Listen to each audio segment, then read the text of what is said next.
Hello, and welcome to the Pesky Piriformis, part of Exercise Etc's Career Enhancement series of webinars. My name is Guy Andrews, and I will be your host today. My bio is available right there on the screen if you choose to read it. And as I hope you know by this point, this webinar is not approved as a continuing education event, so you will not earn CEs for watching this program.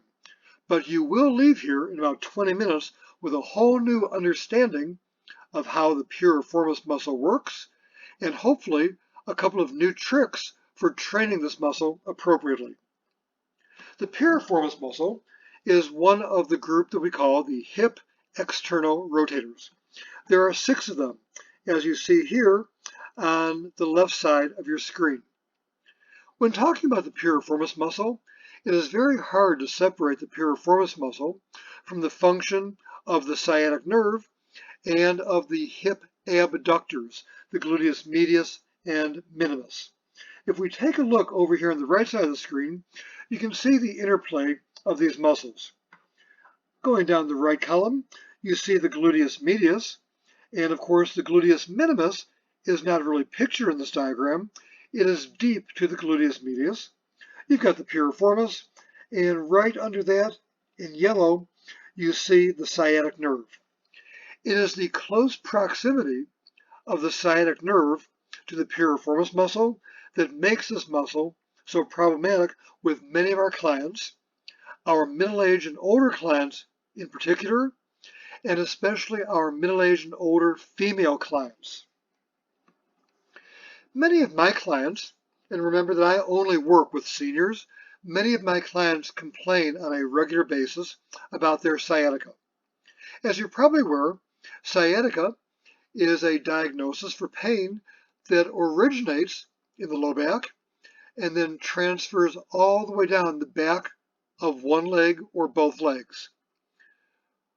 For many of my clients, though, when they complain about their sciatica, and make no mistake, the pain and the discomfort and the dysfunction they are experiencing is very real. But often when they tell me about their sciatica, I'll say to them, oh, just out of curiosity, how long ago was your sciatica diagnosed by a doctor? And they kind of give me a puzzled expression, and eventually they admit that they have not seen a doctor at all. What they are calling sciatica is a self-diagnosis. What often happens with the layperson who has not seen a medical doctor is that any combination of generic pain that goes down from the butt and down the back of one or both legs, they give the label to of sciatica. Now, true sciatica can be caused by an accident. For our older clients, it can be caused by an injury, like a fall. It can also be caused by 2 vertebrae that are putting pressure on or impinging the sciatic nerve. What I want you to be aware of as we begin is that sciatica is a medical condition. It is diagnosed by a physician or a physical therapist. It is treated by a physician or a physical therapist or similar, and it is often managed with medications or pain medications. Generally, sciatica is characterized by a pain that begins in the lower back and runs down one or both legs, the back of one or both legs. The sciatic nerve is a very interesting nerve. It runs all the way down the vertebral column, and right around the pelvis area, it splits off into 2 halves. And each of these halves runs down the back of the legs. If you were to take a look at the sciatic nerve and strip away the muscle and strip away the bone, it kind of looks like an upside down Y. Now, when we take a look at sciatica, as I mentioned, it is a medical diagnosis treated by medical professionals. But many of our clients have never heard of what is called piriformis syndrome. Piriformis syndrome is different from sciatica.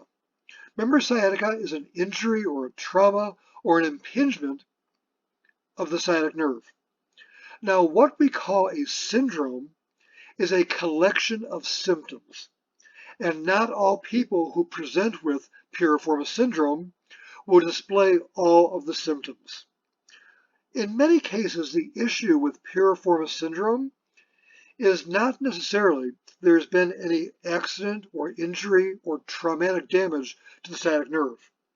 What happens very often is that a tight piriformis muscle is putting pressure on the sciatic nerve. Whole difference in causes. In piriformis syndrome, very often, again, a tight piriformis muscle is putting pressure on the sciatic nerve. A huge difference between piriformis syndrome and sciatica is that for sciatica, the pain generally originates in the low back and radiates down through the butt and down the back of a leg or both legs. With piriformis syndrome, the pain generally begins in the region of the hip or the butt and transfers down the back of one leg. It is not unheard of for piriformis syndrome to affect both legs, but in many cases it presents with pain down just one leg and not the other. So big difference in the causative factor of piriformis syndrome versus sciatica. Now, if you have studied anatomy, just basic, undergrad anatomy 101, you were probably taught that the piriformis is an external hip rotator. And that is correct. But the piriformis is only an external hip rotator when the hip is neutral. So when we're standing upright and the hip is straight, the piriformis is an external rotator. But here's the problem. And here's the bit of information about the piriformis that fitness professionals often overlook. The piriformis is only an external rotator when the hip is straight or neutral. When the hip begins to flex or bend, the piriformis converts to an internal rotator. So it is an external rotator when we are standing upright, but when we are seated, the piriformis becomes an internal rotator.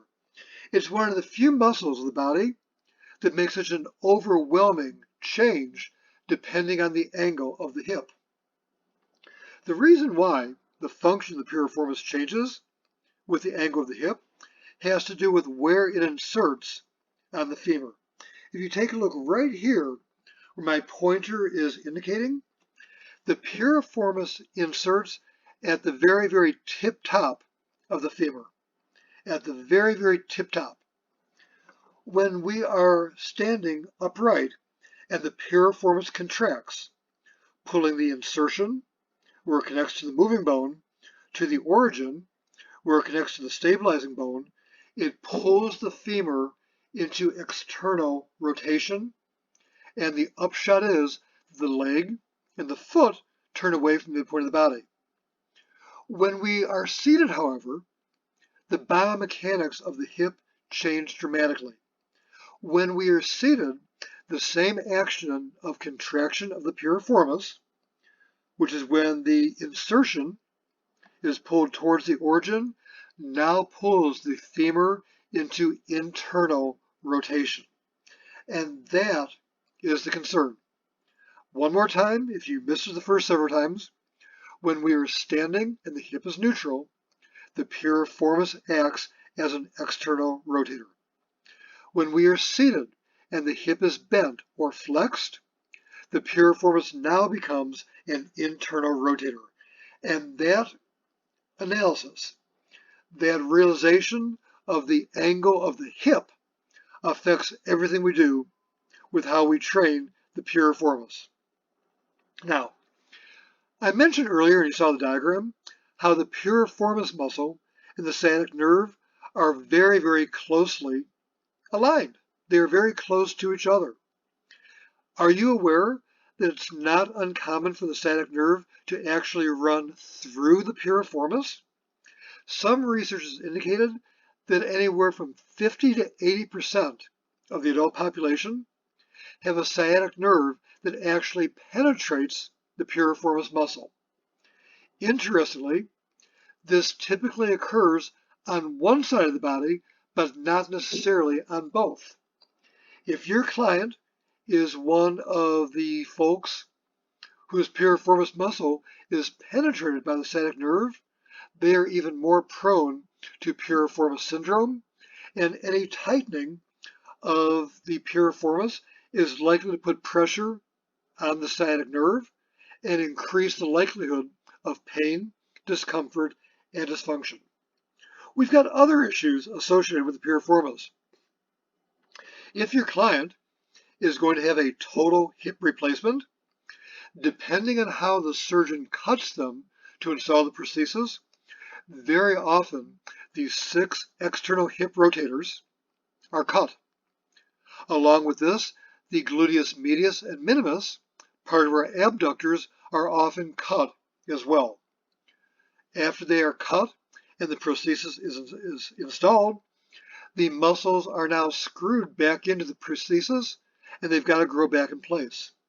So if your older client, or realistically these days, your middle-aged client has had a total hip replacement, there's a good chance that piriformis muscle was cut, and it's going to need to be strengthened both before and after surgery.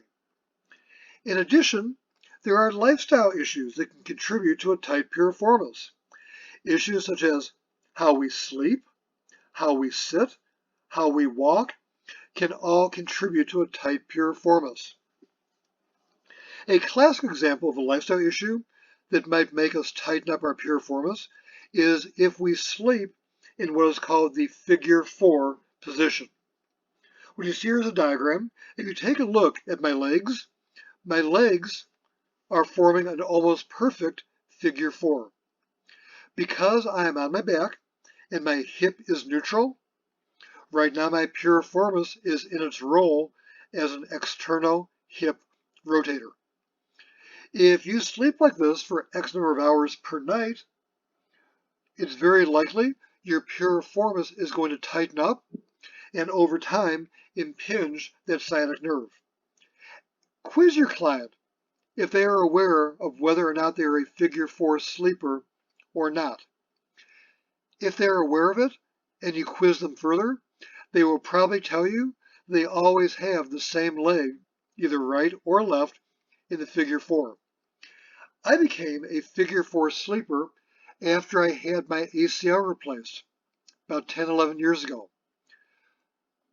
I was in a fair amount of pain, and I don't like opioids, so all I was taking was Advil, and I became a figure 4 sleeper because I realized that if I slept with my knee bent, I was no longer in pain, and I could get a couple of good hours of sleep before my next Advil.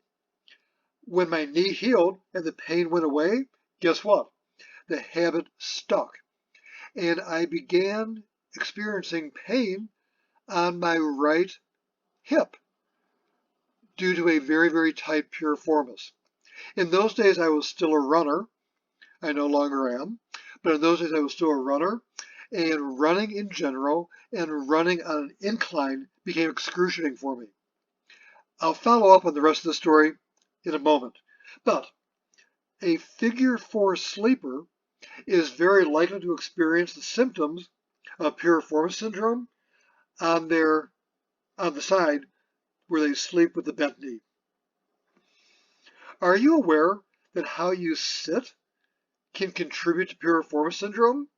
The question is, what kind of a sitter are you? Now, here's the thing.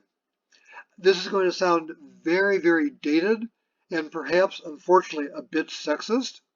But if your client is of the baby boomer generation or older, men and women were often taught, or they picked up just by habit, different ways to sit.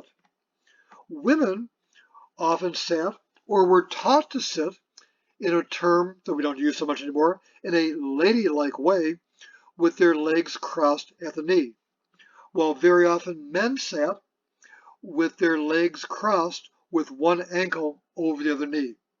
The classic term we would use for this right now is manspreading. But here's the thing. If we sit, regardless of our gender, if we sit with our leg crossed at the knee, what that does, remember that we are seated.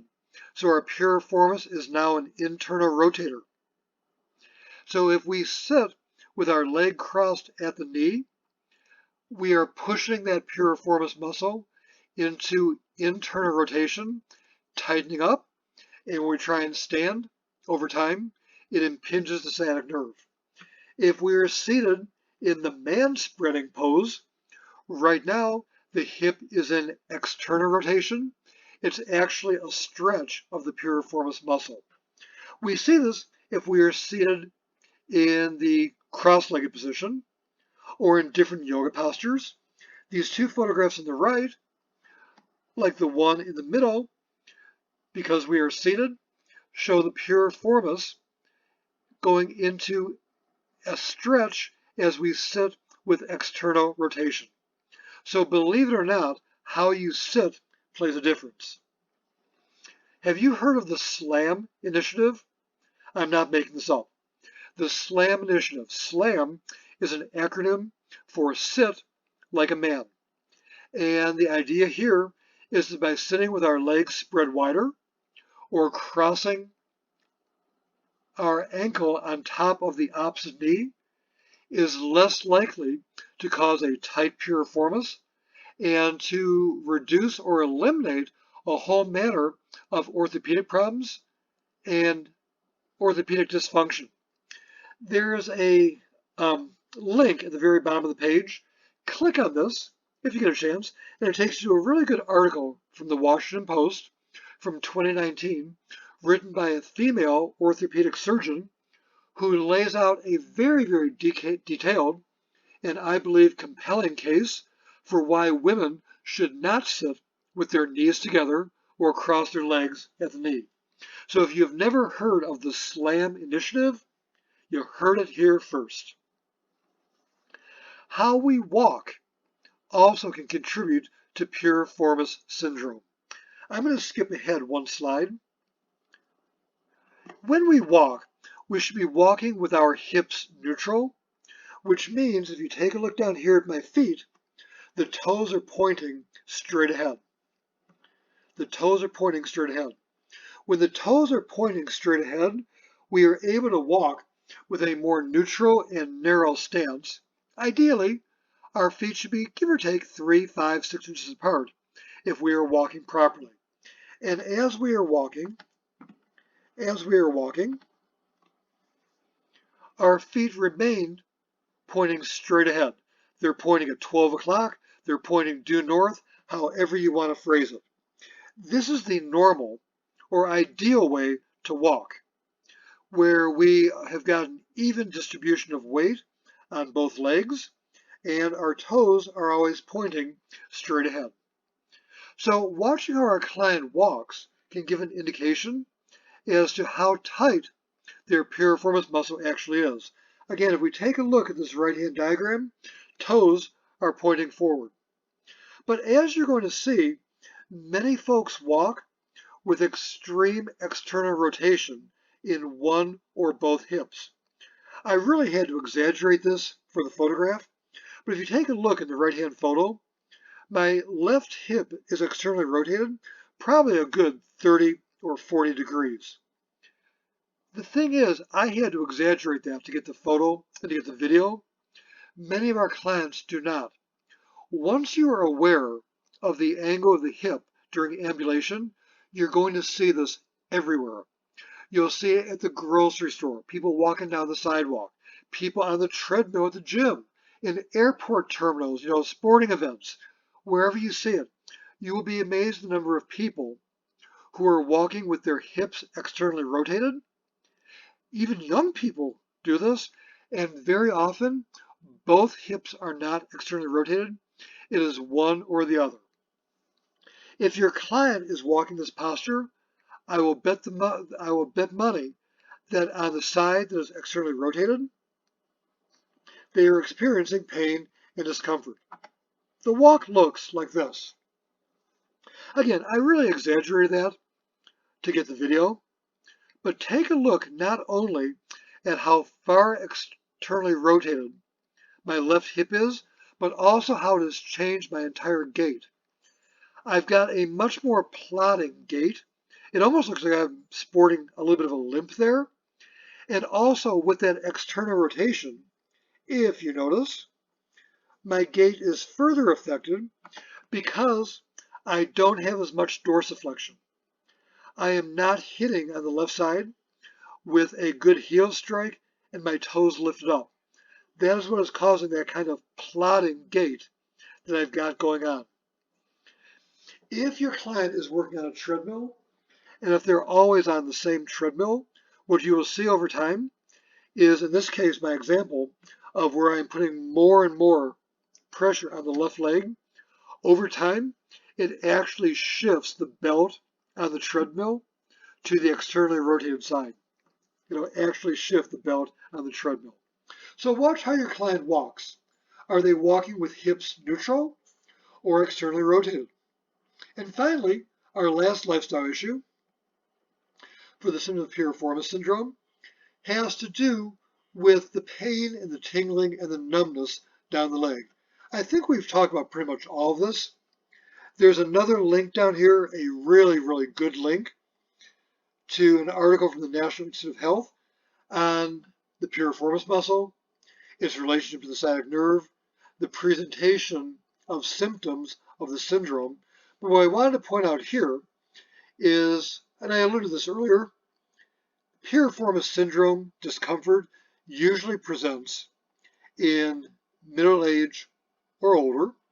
But what you might not be aware of is that women are much, much more likely to experience this than men. The rate of incidence is that for every man with piriformis syndrome, there are 6 women who are suffering from it. So the incidence is way, way higher in middle-aged and older women.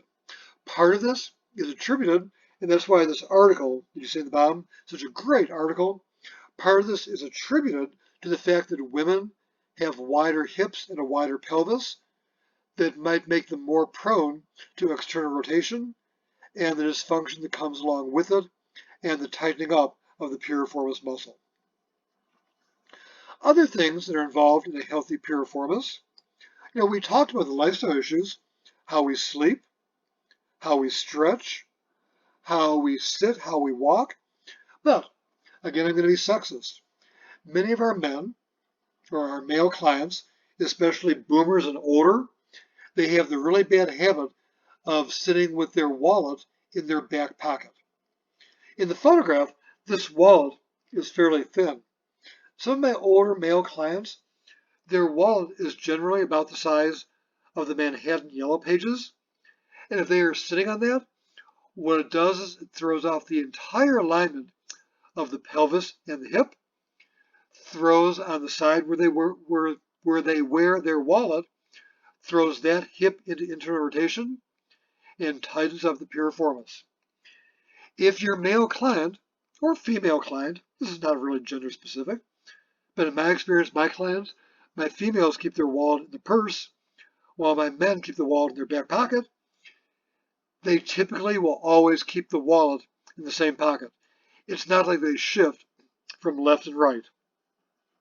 So, lifestyle issues, identifying and correcting them, are one of our steps to a healthy piriformis. Stretching the muscle multiple times per day will take the pressure off the piriformis. Working on mobility and range of motion issues will both improve ambulation and make the muscle function more normally. And then eventually, we're going to get to strengthening the piriformis, which is vital, especially before or after a total hip replacement procedure. Okay, if the piriformis is tight, believe it or not, in many cases just stretching it will take the pressure off the sciatic nerve and result in virtually instant relief. They should be doing it multiple times per day. It should not hurt. This stretch is done while seated. If we take a look at the video, for your beginning client, all they're going to do is stretch out one leg and on the affected side, cross the ankle over the other ankle. So the legs are both essentially straight. They are both essentially straight as we do this. Now, on the leg that is being stretched, in this example, my right leg is being stretched. All I'm doing is I am pushing down gently on the right thigh. I am pushing the hip away from the midpoint of the body. Remember, right now I am seated. My hip is flexed. So my piriformis is an internal rotator.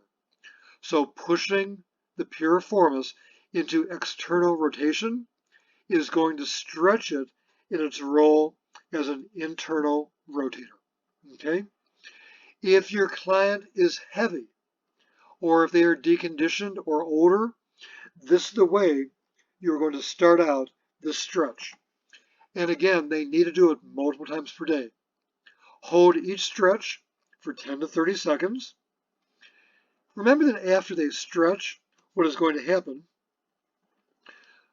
After they stretch, what is going to happen is the muscle will be elongated and temporarily take pressure off of the sciatic nerve.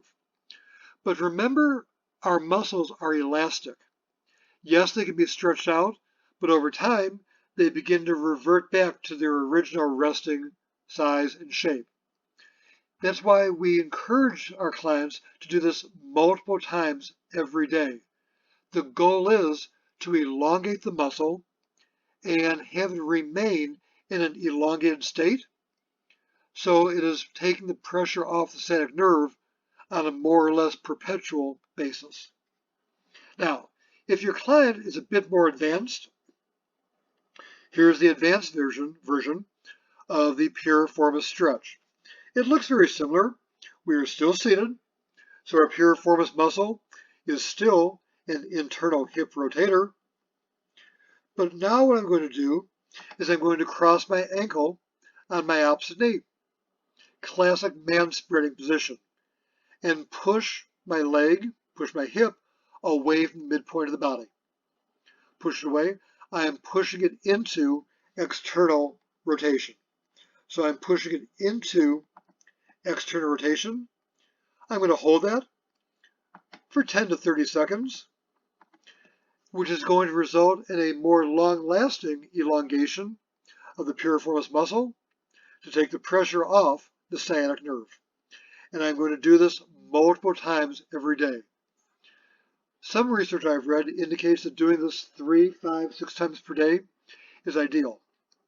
But when your client starts doing this, they are going to think that you are a wizard, a miracle worker, because after holding the stretch for just a brief amount of time, 10 to 30 seconds, the impingement of the sciatic nerve is reduced immediately and the pain is reduced or eliminated immediately. But again, not forever, which is why they have to do it on a regular basis. So those are your stretches for the piriformis muscle from seated. When we take a look at this, again, just to reinforce what we just talked about, what I always tell my clients is the devil is in the details. The left-hand photograph is how many of us have been taught to do a stretch for the external rotators, where they are pulling the knee towards the opposite shoulder. And make no mistake, guys, that is a stretch for the external rotators, just not the piriformis, because right now the piriformis is not an external rotator. If we are seated and we want to stretch the external rotators, but not the piriformis, the left-hand photograph is how we do it. Pull the knee towards the opposite shoulder. If our goal while seated is to stretch the piriformis, again, you push that leg away from the midpoint of the body. You push the leg into external rotation. Okay? Other piriformis stretches, a bit more advanced. The supine stretch, and very, very advanced, the pigeon stretch. These are other ways to stretch the piriformis as well. If your client is doing the supine piriformis stretch, in this case, her right leg, you would pull the left leg back in towards the body and push the bent right leg away to stretch the piriformis on the right-hand side. So the supine piriformis stretch and the pigeon stretches are both more advanced ways to stretch out the piriformis. Okay, after we stretch, we begin to work on mobility. In the almost 30 years that I've been teaching for exercise, etc., what I'm going to mention next is one of the most pervasive misconceptions that I have seen in my career as a fitness educator. And here's what we need to get across. A clamshell and hip abduction, they are not the same. They are two different exercises that work two completely different sets of muscles. They are not the same. Over here, my colleague and good friend, Mike Diebler, who many of you guys know, who is our education director, is demonstrating a clamshell. He is doing this demonstration with his hip flexed. So what's happening is his feet are together and he is just lifting the top knee away from the bottom knee.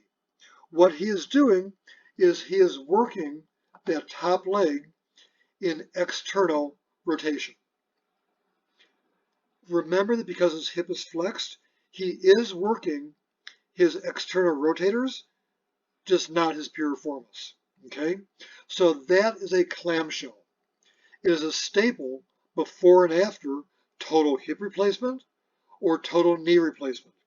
Remember, for a total hip replacement, depending on how the client is cut, those external rotators are cut. They need to be strengthened before and after surgery. Remember what the research shows us. The stronger our muscles are going into surgery, the quicker recovery time, and the less chance of dysfunction or falling after surgery. So that is a clamshell, working the hip external rotators.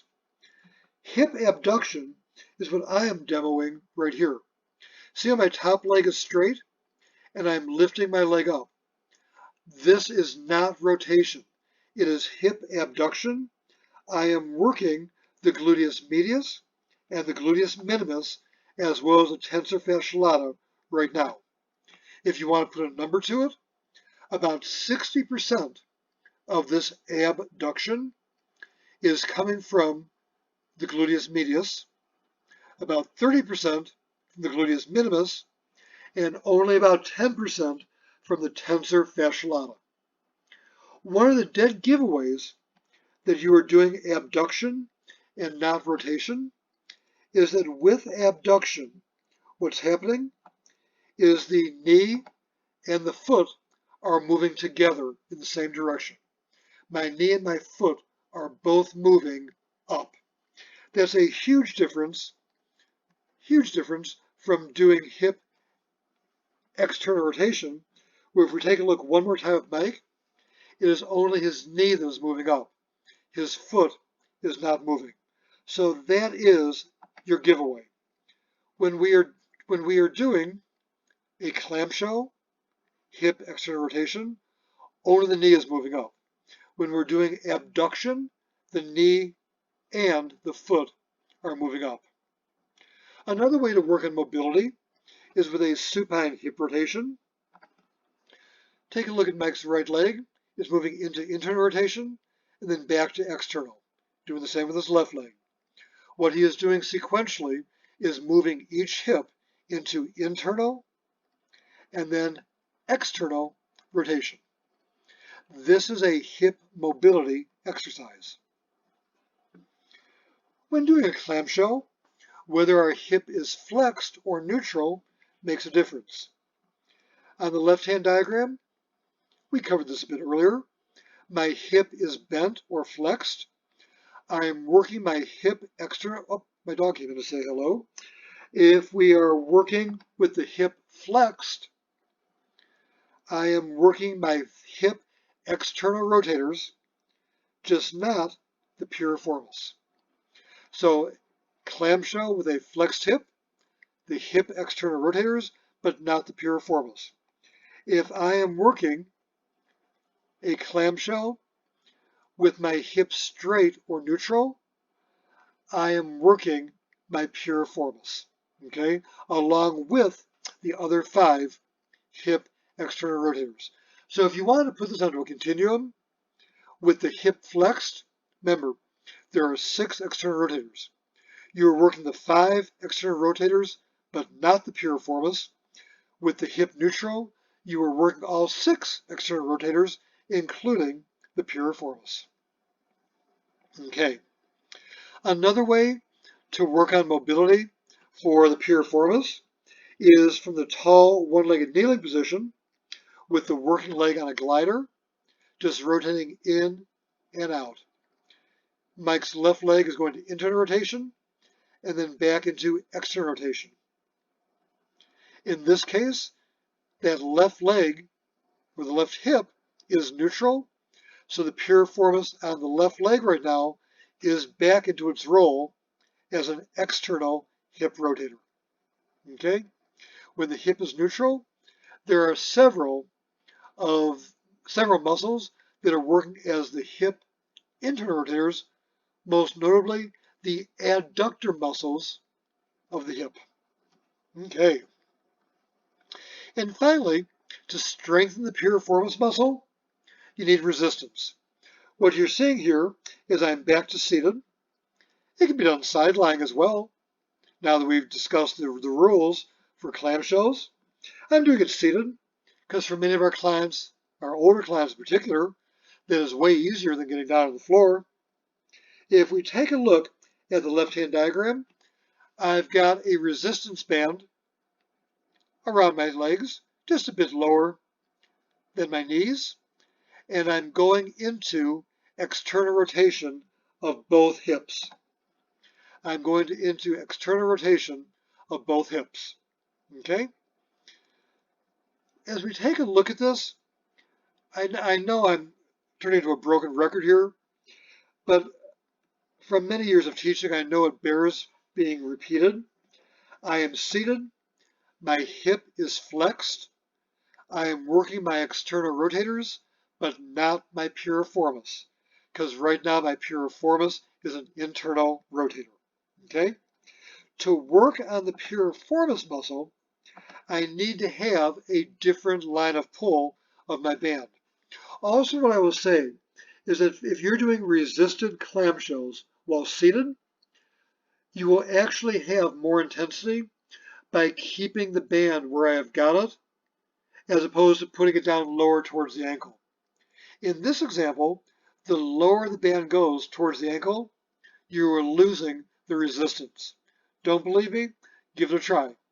So having the band at or below knee level is going to actually increase your resistance. Now, if our goal is to work the piriformis muscle from the seated position from the clamshell exercise, you've got to have the band, and as you see, I am holding my band off to the side. I'm holding it off to the side. So now what I've got is I've got the resistance of the band as I'm pulling into internal hip rotation. Okay? So that is your seated clamshell. Again, remember, my knee is moving, my foot is not. That is my seated clamshell with resistance where I am working the piriformis muscle. Okay? Good job. We covered a lot of ground in 40 short minutes. Hopefully this all made sense.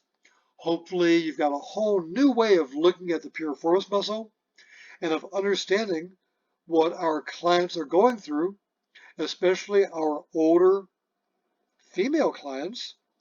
And one last time, just as a reminder, this webinar is not a continuing education event. It's part of our career enhancement series. I hope you enjoyed it. Feel free to share this link with your friends, and I hope we will see you at other career enhancement webinars in the future. Thank you, and have a good rest of your day.